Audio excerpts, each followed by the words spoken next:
बेटा, अपने ही पैसे मांग रहा हूँ, तेरी कमाई के तो नहीं। मनोहर जी बाहर बगीचे में फूलों को पानी डाल रहे थे। तभी उनकी बहू सुधा वहाँ आई और बोली, बाबूजी, यह लीजिए 300 हरी सब्जियाँ ले आइए, याद से कुछ छूट ना जाए। और हाँ, हरी मिर्च और धनिया ज़रूर लाइएगा। आज मेरी कुछ सहेलियाँ घर आ रही है तो उनके लिए तो वेजिटेबल कटलेट और चटनी बनानी है। याद रहेगा या फिर लिस्ट बनाकर दूँ? ऐसा ना हो कि आप भूल जाए और फिर मेरी सहेलियों के सामने मेरी बेइज्जती हो। सुधा अपने ससुर मनोहर बाबू से कह रही है। मनोहर बाबू बोले, क्या दूध नहीं लाना है? इतने पैसे में तो दूध नहीं आ पाएगा। दूध लाऊंगा तभी तो तुम खीर बनाओगी, क्योंकि एक समय बाद किराने की दुकान में भी दूध खत्म हो जाता है। देख लो, मैंने याद दिला दिया, वरना कहोगी कि बाबूजी याद क्यों नहीं दिलाए, दूध मंगवा लेती। सुधा बोली, मैं क्यों खीर बनाने लगी? आज ऐसा क्या है जो मैं खीर बनाऊंगी? गुजारा मुश्किल से हो रहा है और आपको खीर की पड़ी है। आपको जितना कहा जाता है बस उतना कीजिए। इतना कहकर सुधा वहाँ से चली गई। तभी मनोहर बाबू का पोता चीनू आया और बोला, दादाजी, आज क्या है जो खीर बनानी चाहिए? मनोहर बाबू बोले, तुम्हारी दादी और मेरी सालगिरह है। हर साल तुम्हारी दादी आज के दिन मेरे लिए खीर बनाती थी और मैं उसके लिए मुस्कुराते हुए उन दिनों को याद करते हुए बाजार की ओर चल पड़े। सारा सामान लेने के बाद मनोहर बाबू के पास केवल 30 रुपये थे। उन्होंने सब्जी वाले से कहा, इतना सब्जी लिया है तो कुछ धनिया और मिर्च ऐसे ही डाल दो, भगवान तुम्हारा भला करेंगे। बहुत कहने पर सब्जी वाले ने थोड़ा सा धनिया और मिर्ची दे दिया। मनोहर बाबू ने सोचा, 2-3 दिन तो इतने में काम चल जाएगा, तो क्यों ना माधवी के लिए छोटा सा लाल गुलाब का गुलदस्ता ले लूं, खुश हो जाएगी। वह फूल वाले के पास पहुँचे और बोले, कैसे हो रामदीन? बच्चे तुम्हारा ध्यान तो रखते हैं ना? बढ़िया हूँ, रामदीन मुस्कुराकर बोला। बाबूजी, लगता है आज आपकी सालगिरह है, तभी आप फूल लेने आए हैं। अब तो साल में एक बार ही आप मेरी दुकान पर आते हैं। पहले आए दिन आप भाभी जी के लिए फूल ले जाते थे। मनोहर बाबू मुस्कुराकर बोले, अब बुढ़ापे में क्यों फालतू के खर्चे करूं? तुम बताओ कितने पैसे हुए? रामदीन बोला, दूसरों के लिए 70 रुपये, आपके लिए 50 रुपये। महंगाई बहुत बढ़ गई है। मनोहर बाबू ने संकोच भरी नज़रों से उसे देखा और अपने कुर्ते की जेब से 30 रुपये निकाले और बोले, अब क्या बताऊँ तुम्हें, बहू ने इतने पैसे दिए थे, पर जब मैं सब्जी लेने गया तो अपनी पसंद की सारी सब्जी उठा लाया तो सारे पैसे वहीं खर्च हो गए। अभी के लिए यह लो, अगली बार जब मिलूँगा तो 20 रुपये दे दूँगा। रामदीन बोला, बाबूजी क्यों शर्मिंदा करते हैं? आपकी वजह से ही आज तक यहाँ हूँ। कितने एहसान हैं आपके मुझ पर, मैं भूल नहीं सकता। जब किसी ने मदद नहीं की थी तब आपने मुझे 8,000 रुपये दिए थे। उसी से मैंने यह दुकान भी खोली और अपने बच्चे को स्कूल भी भेज पाया। याद है मुझे, आपने कभी पैसे के लिए दबाव नहीं बनाया। जब मुझे होता था मैं दे देता था। आप यह पैसे भी रखिए, मेरी तरफ से आप दोनों के लिए छोटी सी भेंट। मनोहर बाबू मुस्कुराकर पैसे उसके हाथ में दिए और घर को आते हुए मनोहर बाबू को देखकर रामदीन बगल में खड़े आदमियों से कहते हैं, अच्छे कर्म करो तो फल मिलता है।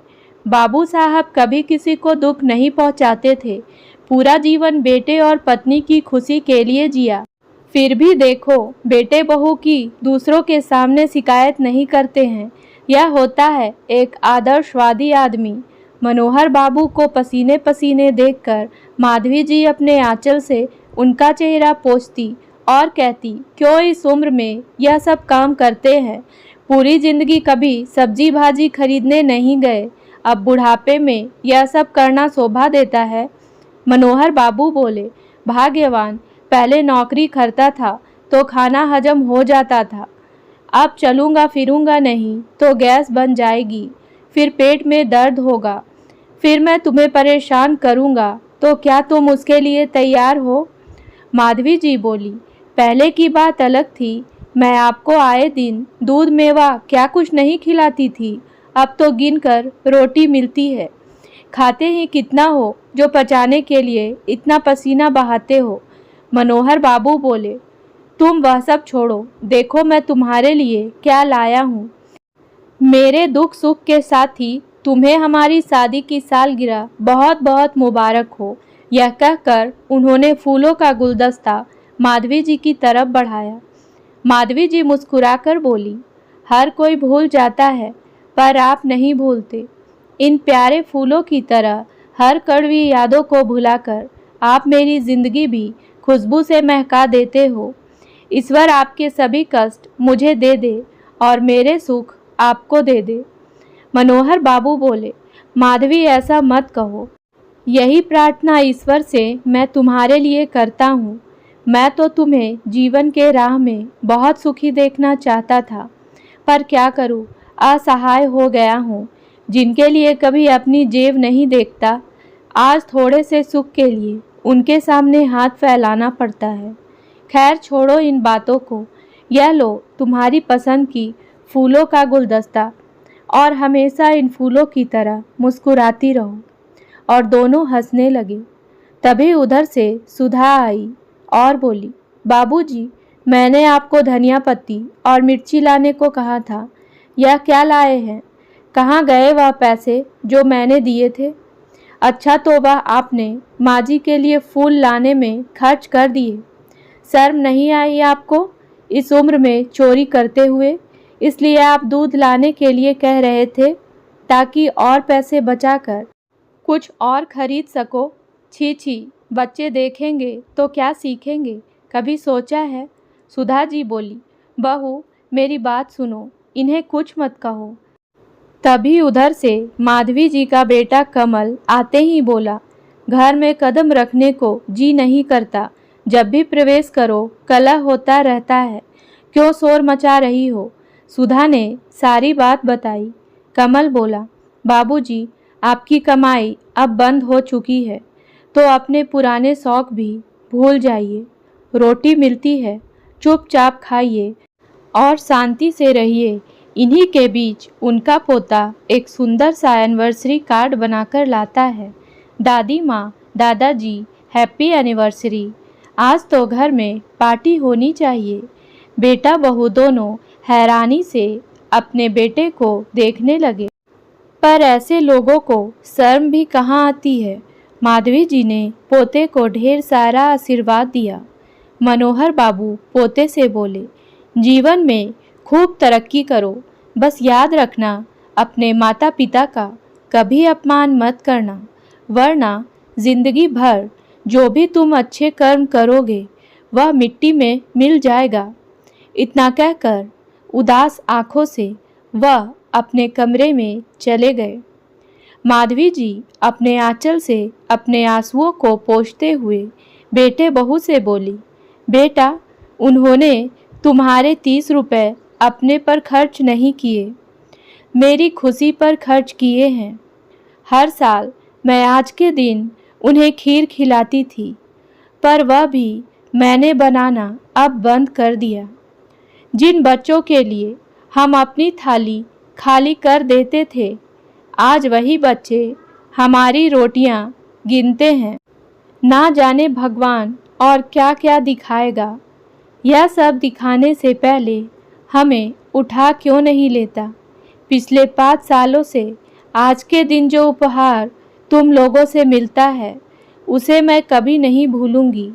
इतना कहते हुए बेचारी लड़खड़ाते कदमों से अपने कमरे में चली गई।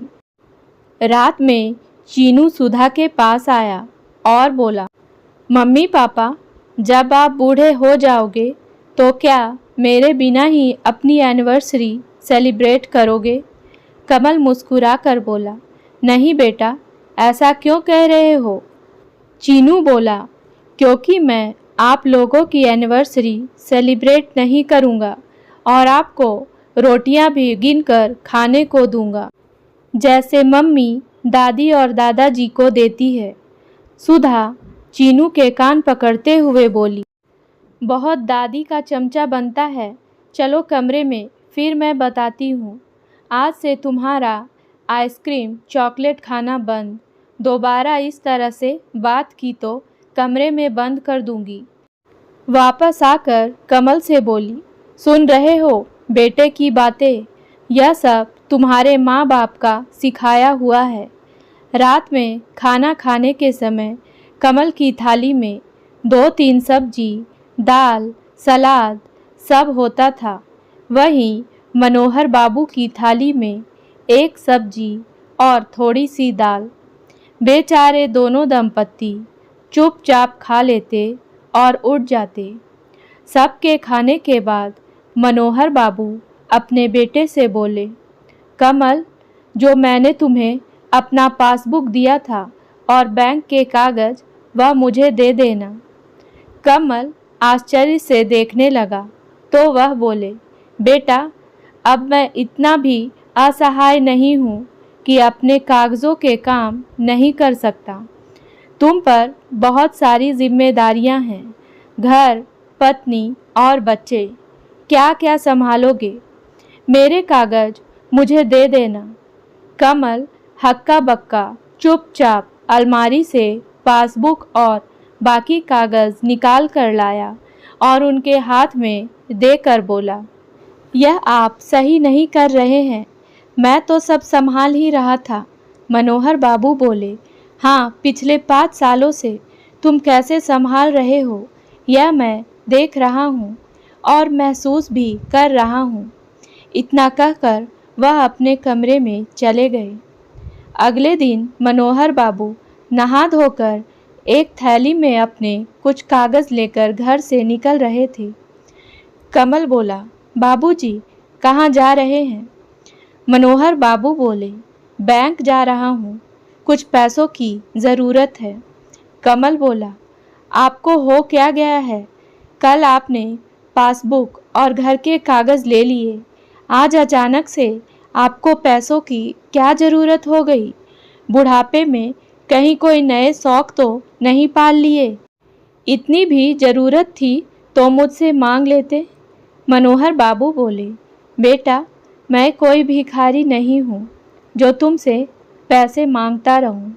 याद है तुम्हें, नौकरी से पहले, तुम्हारे मांगने से पहले मैं तुम्हारे हाथ में पैसे रख देता था। तुम्हें खाने की इच्छा ज़्यादा होती तो तुम्हारी माँ अपनी थाली से रोटी तुम्हारे थाली में दे देती थी, और आज तुम मुझे मांगने के लिए कह रहे हो। मुझे पेंशन भले ही ना मिलता हो, रिटायरमेंट के बाद जो भी पैसे मुझे मिले हैं वह मेरे हैं। शाम को जब दफ्तर से लौट कर आओगे तो मुझे तुमसे ज़रूरी बात करनी है, भूल मत जाना। इतना कहकर मनोहर बाबू बड़े आत्मविश्वास के साथ घर से बाहर निकल गए।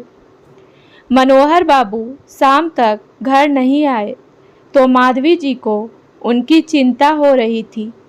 करीब 5 बजे मनोहर बाबू घर आए। माधवी जी के लिए 2 सूती की साड़ी और दूध की थैली देते हुए बोले, माधवी, कल तो मैं तुम्हें कुछ दे नहीं पाया। यह लो, तुम्हारी सभी साड़ी बहुत पुरानी हो गई थी, और यह लो दूध। मेरे लिए खीर बनाओ जो तुमने कल नहीं बनाई थी। अब तुम्हें किसी की 4 बातें सुनने की कोई ज़रूरत नहीं है। माधवी जी बोली, बच्चों से गलती हो जाती है, उन्हें माफ़ कर दीजिए, क्यों बात को बढ़ा रहे हैं? मनोहर बाबू बोले, नहीं तो अब हद से ज़्यादा बढ़ चुकी है। अब तो मुझे उसका निदान मिल गया है। माधवी जी हैरानी से उन्हें देखने लगी। अब आप क्या करने वाले हैं? मनोहर बाबू मुस्कुरा कर बोले, इंतज़ार करो, शाम में जब तुम्हारा बेटा घर लौट कर आएगा तब बताऊंगा।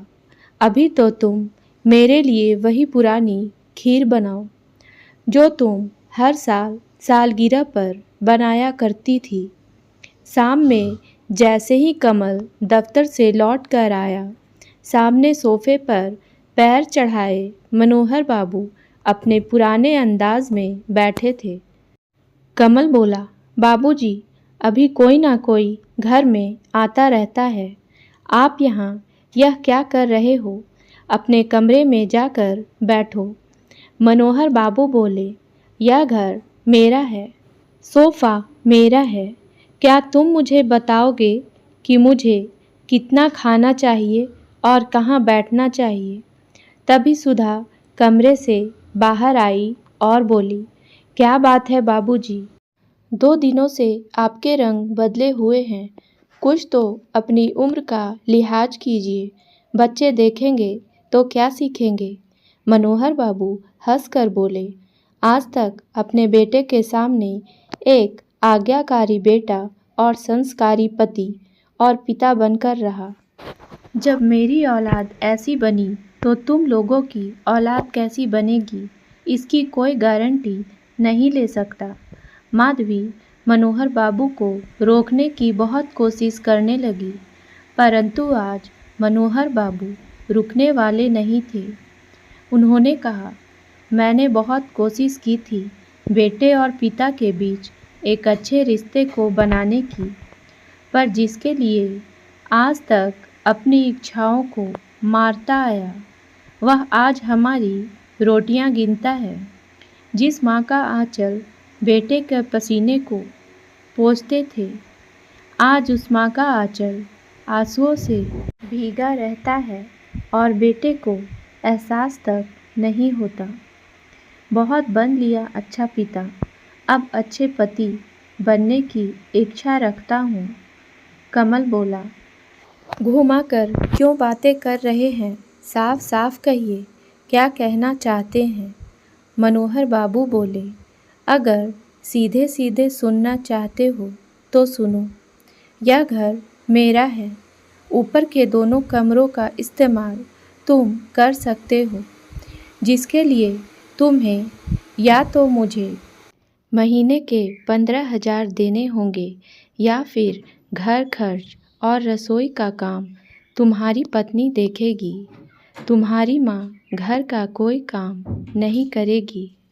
अगर तुम्हें मंजूर है तो तुम यहाँ रह सकते हो, वरना दरवाज़ा तुम्हारे सामने है। सब हैरानी से मनोहर बाबू को देख रहे थे। मनोहर बाबू माधवी जी से बोले, अरे माधवी, खीर बनाई हो कि नहीं? आज का दिन मैं जीवन भर नहीं भूलना चाहता हूँ। तो ऐसी खीर बनाओ कि स्वाद आ जाए, क्योंकि सीखने की कोई उम्र नहीं होती। यह सबक मुझे जीवन के तीसरे पहर में सीखना पड़ेगा, या मैंने सोचा ही नहीं था। माधवी जी ने चुपचाप खीर की कटोरी उनके आगे कर दी। मनोहर बाबू 1 चम्मच खीर मुंह में लेकर बोले, स्वाद आ गया। अपनी मेहनत की खाऊंगा। किसी को अब अपनी रोटियां गिनने नहीं दूंगा। कमल और सुधा चुपचाप अपने कमरे में चले गए। बोली, मुझे नहीं रहना इस घर में, चलो दूसरी जगह रहते हैं। विजय बोला, बाहर कितनी महंगाई है। तुम्हें पता है घर का किराया ही 25 से 30 हज़ार है। ऊपर से राशन पानी कैसे करेंगे? घर में कम से कम चावल और आटा गांव से आता है और किराया भी देना नहीं पड़ेगा। जो बाबूजी ने कहा है अब वैसा ही होगा। अगर तुमने पहले संभाल लिया होता तो आज यह दिन नहीं देखना पड़ता। अब ठाठ से मनोहर बाबू खाते और पोते को खिलाते और हमेशा माधवी जी से कहते, जितना तुम्हें करना था तुमने कर लिया, अब अपने लिए जीना सीखो, नहीं तो जाने का बुलावा आ जाएगा। क्या फटे हाल और क्या भूखी जाओगी। माधवी जी भी सोचने लगी कि सच ही तो कह रहे हैं। कितना कुछ बेटे के लिए किया, पर उसने बदले में क्या किया। मनोहर बाबू ने अपनी आधी संपत्ति वृद्ध लोगों के नाम दान कर दी और आधी संपत्ति अपने पोते के नाम कर दी, ताकि भविष्य में उसे पढ़ाई लिखाई में कोई परेशानी ना हो। बेटे बहू को अपनी गलती का एहसास तो हुआ, पर मनोहर बाबू को जो करना था वह कर चुके थे, तो अब उन्हें कोई चिंता नहीं थी।